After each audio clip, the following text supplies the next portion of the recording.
Welcome to another video from DIY Daily. Now I've just purchased the new Phoenix Lite 3 from TOPDON. I'm just going to run through a bit of an unboxing video, show you what's included with the unit and just do a bit of a run through on some of the features. We'll get it plugged into a vehicle and show you some of the functions and what it can do. Now I'm not doing this video as a review, as I am a TOPDON distributor myself. It's going to be a little bit biased. But the reason that I've become a TOPDON distributor is I've been using the brand for a couple of years now. It's been absolutely spot on. I've not had any troubles with it at all. I've mainly been using the Phoenix Lite 2, but I have used some of the other products as well.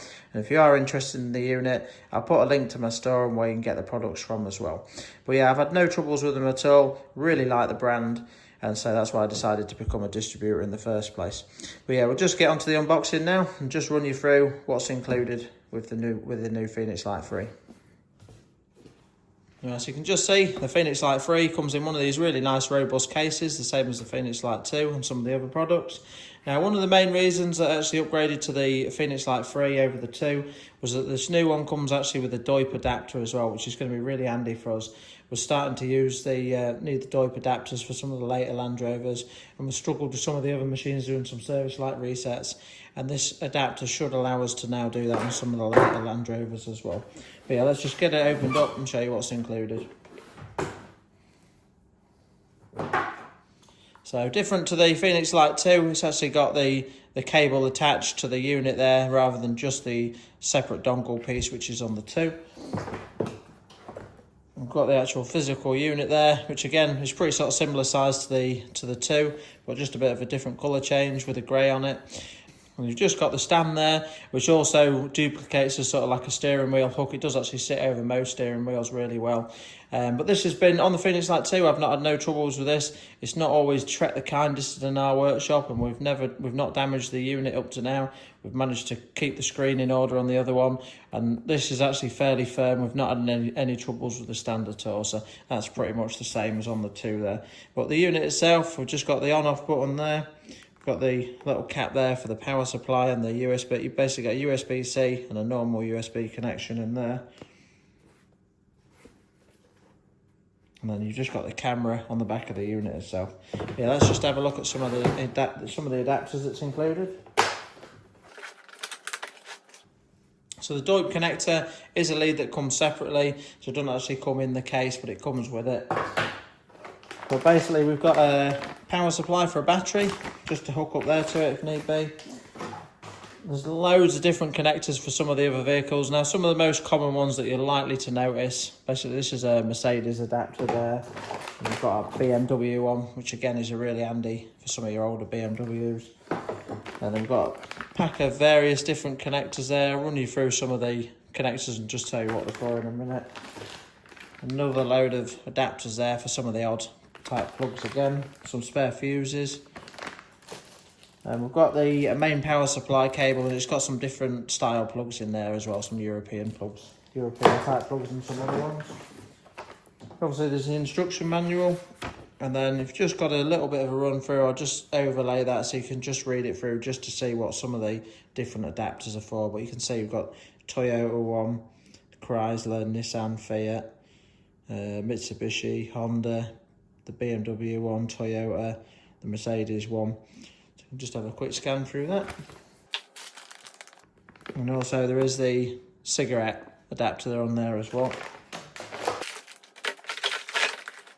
But yeah, that's what's included in the box, and the main thing what you're going to be interested in is what the actual unit itself does. So let's go get it plugged into a vehicle and show you some of the features. Right, so we've just come into the workshop, just plugged it in. We've got a Land Rover Freelander 2, 2014 model. Now this one's one that we've had in for some repairs today. We've actually put some rear brake discs and pads on it. And there's a nice little test for the Phoenix Lite 3. That's why I just thought I'd use this one to plug it into now. Basically, I was quite surprised. We do actually use this. We've got a fully up-to-date snap-on. I think it's a Triton D10. Well, yeah, it's fully up-to-date, but I'm not really sure why. It should be capable of it, but that snap-on machine for some reason wouldn't actually wind the calipers back to replace the rear pads. So there's a nice little test today to use the Phoenix Lite 3 and plug it in. The feature was on there. and it did it nice and easily, dead straightforward. So I'll just show you how you get to that feature on there as well. But yeah, I'll just get it turned on now and just show you some of the features on the machine. So basically we've just plugged it in to the EOBD plug there. You can see it just powers the unit up there. So let's just get it turned on and just do a bit of a scan on the vehicle, just show you what's on the machine there.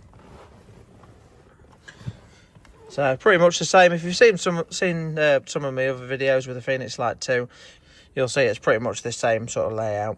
But yeah, just running you through, we've got a user info section there, we've got a feedback section, history, which if you go into history, just show you the history of all your vehicles that you've gone on, and you can have like saved reports on there as well.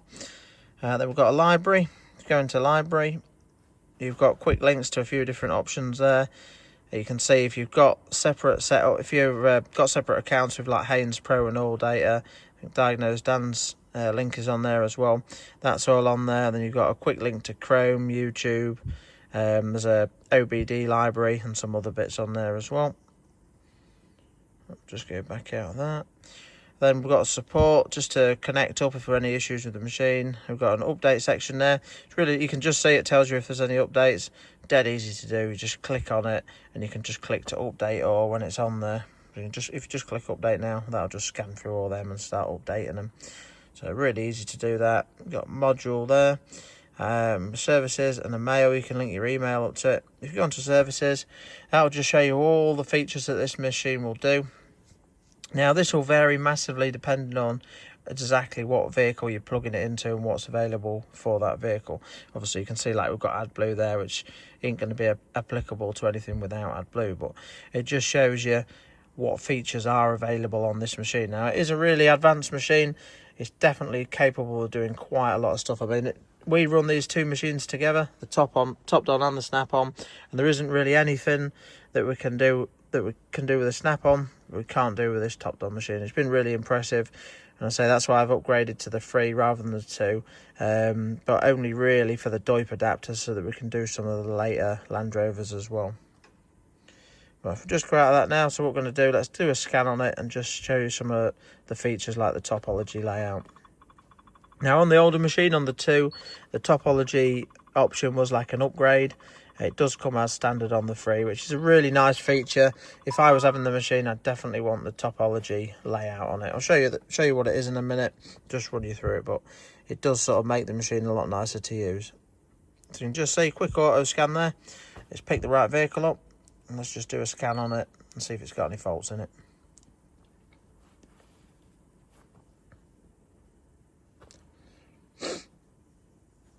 Right, so this is the topology layout, basically where it just shows you all your ECUs. We'll just do a scan on it. It'll just run through it all. Without the topology layout, it'll still scan all the same amount of ECUs, but they're just on a list that's scrolling down, whereas this layout is like, it's just really nice to use. I've really am a big fan of the sort of topology layout, which you'll see on quite a few of the machines out there as well. So that's done a full scan, so it's quite nice and quick. And then we've got all the different ECUs on there. Now, once you've used it for a little while, you get used to the different sort of, obviously it just shortens it a little bit like ECM. Obviously ABS is quite clear, but if you're unsure what any of them are, if you just go onto the actual ECU itself, it does just tell you on the top there as well. So DDM, driver's door module, that's all. And obviously it scanned it. Everything's green, so that means there's no faults in there. If there was any faults in any of the individual ECUs, it would come up as red. It's just really nice and clear to see and use. Right, so one nice feature of this as well, obviously there's loads of special functions that you might need to do in the engine control module, the ABS module, stuff like setting the handbrake back for, or the caliper back for doing the rear pads, DPF regens, service light resets. They can be done in the individual ECUs, but what they do tend to have is, depending on what vehicle you're in again, they'll either have special functions or common functions just listed straight on the top here. So if you just click on that, it'll have like all the common functions that you're likely to use, so you can go straight into them. So you can see reset there, you've got the service light resets, which is something that you're likely to use obviously on a regular basis. And then I'd imagine it should have, yeah, it's just got it there as well, the parking brake. So like on this one earlier on, all we had to do was just go into this parking brake menu, just simply run that through that option there, release it into the service position. dead straightforward, dead easy to use. It tells you how to do everything. Took about 30 seconds to do it. Put it into maintenance mode, was then able to push the piston back, fit the new pads in it. Once it was all done, just simply had to run through this option there. Again, took about 30 seconds to a minute at most to exit the menu. Dead straightforward, successfully did it. As soon as we struck it up after that, everything was okay. Handbrake's working absolutely spot on, so worked really well. And I was a bit surprised that the snap-on wouldn't do it, but it's just nice to prove that this TOPDON machine does do it. So, but yeah, just coming out of that, I'll just show you roughly some of the other bits what's on there as well. And we'll just have a quick scan and say, I'm not going to go through all the individual ECUs, but you can just see how advanced this machine is compared to some of your basic machines that might only read like 4 or 5 different ECUs. You can just see how many is available on there. It's got all the parking modules, traction control module, body control module, the HVAC, obviously the aircon there. Let's just see what some of these others are. Passenger door module. So you can see it's quite advanced, but I'm not going to run through everything. Obviously, I could make this a really long video going into a bit more detail, but just going to do this as a bit more of a basic sort of run through. And if you've got any questions, you can always ask them in the comments, and I'll try and sort of reply and just help if I can on there at all as well. But yeah, let's just have a look at the data and just see what's available. Now, fixing sort of modern vehicles now, you really need access to decent data. It's just there's quite a few faults where it might not always throw a fault code up, and you're gonna, if you've got no fault codes but you've got an issue, the first thing you need to be doing is running through the data. There's quite a common issue on the Fords where they have a fuel temperature sensor that I've come across a few times, where they have no boost, no fault codes recorded. And one thing to look for is like a temperature that looks out of range to what it should be. And on the Fords, they have a fuel temperature sensor, which if you go into the temperature sensor, if it's normally reading about 100 degrees, that's what's causing the fault. But yeah, you just need to be just looking through data and just seeing if anything looks amiss. So if I just have a quick scan and just show you some of the options that's available on there. See, there's loads of different bits of data that you can read on there. Again, not going to go through it in great detail, but once you've selected the individual items, you can then change them into like a graph mode as well. If I just roughly just click a couple and just go into it just to show you what it does once you've selected it. But yeah, you can just see that then puts all them up onto there, and then you can change it to like a graph mode as well. So if you was doing ABS and you could have your 4 wheel speeds, you could have them all up on a graph while you're driving, and you can see them really nice and clearly. So again, that's in the engine ECU, but the wheel speed data would be in the ABS. It'll definitely be available in there. Just double check quick, but should be. Oh, it's just turned off.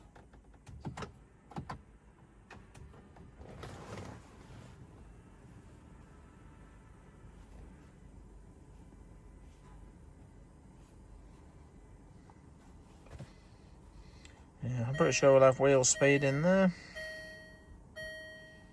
Got steering wheel angle as well, which is handy for like squib faults. If it's not detecting your steering wheel position, you can just see if we just turn that, it's picking that up there as well. So, but yeah, I'll probably do, once we've had the unit a little bit longer, I might do a little bit of a more in-depth review, just running you through, because the ignition switched on there, it's just under as scanned and not actually logged that it's clear. But I think if we just scan that now, should then change that to green, yeah, just so that it's all cleared. But yeah, it's a really involved machine. Just shut that door to stop the beeping. There's a lot of features available on it, and so I've been using this machine. We're a busy workshop here, and we do need decent diagnostic machines, and this has been more than capable of doing everything that we needed it to over the last few years. Well, the Phoenix Lite 2 has, but again, this is an upgrade on that, so it's going to be even better. And with having that DOIP adapter, it's going to help us out with the Land Rovers.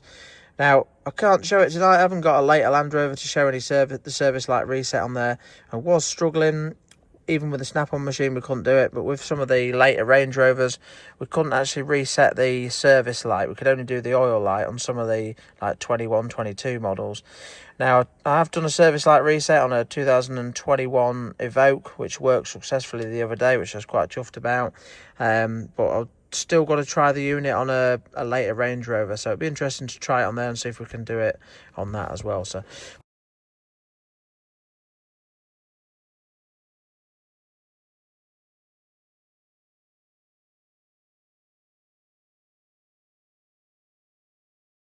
yeah, I'll update you on a future video with that. Hopefully that'll do it. But yeah, just thought I'd put that together for a quick run through on the unit.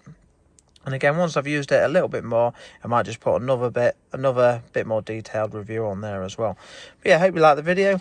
If you did, give it a quick thumbs up and subscribe to the channel. If you're interested in the unit or any other TOPDON products, don't forget to check out the store. But yeah, thanks for watching, and we'll see you next time.